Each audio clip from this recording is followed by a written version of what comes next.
Into the Woods True Camping Horrors. Number 4. The Man in the Dark. When I was 15, I went on a Boy Scout campout that I will never forget. My tent mate bailed at the last minute, which meant I had to pitch and sleep in my tent alone. After a long day of hiking, I was struggling to set it up in the dark when someone finally helped me. Dinner, a few ghost stories by the fire, and then everyone turned in. I was happy to have the extra space until the stomping started. Heavy footsteps circled my tent in the dead of night. I assumed it was another scout messing around. I called out, and the stomping retreated into the woods. But then it came back, louder, closer. I yanked open the zipper, expecting a prankster. Instead, a tall man, at least 6 feet 5 inches, mid-30s, stood there, grinning. His smile was wrong, his finger pressed against his lips as if warning me not to make a sound. My blood turned to ice. I bolted to my scoutmaster's tent, screaming. Armed with a rifle, the scoutmaster searched, but the man was gone. Only his footprints circled my tent. The rest of the trip was cut short, and I haven't camped since. Story 3. The Laughing Stranger. Last summer, me and some friends camped by the Willamette River. We drank, fished, and joked late into the night until around 2 a.m., when the sound of laughter drifted through the trees. At first, we thought it was our friends in the next tent, until they yelled back, "It's not us." The laughter belonged to one man, middle-aged, drunk-sounding, and wrong. Something about it was off, hollow, like it was missing a piece of humanity. The sound crept closer and closer to our camp, but no footsteps ever followed. Then silence, until a pale hand pressed against the thin fabric of our tent.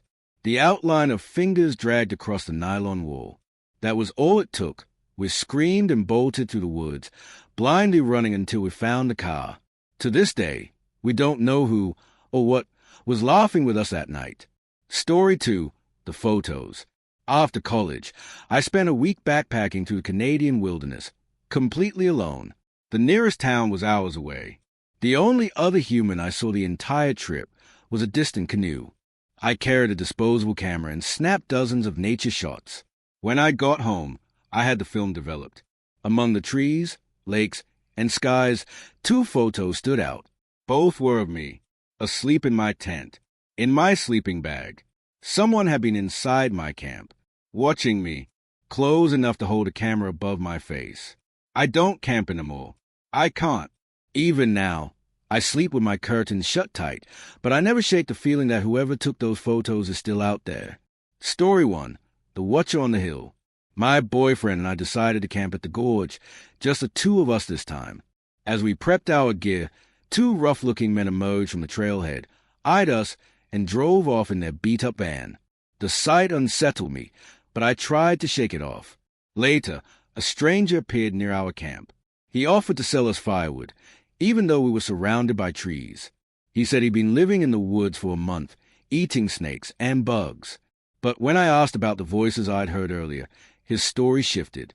He wasn't alone, no matter how much he insisted. That night, as we lay in our tent, we heard snapping twigs circling us. Watching, waiting.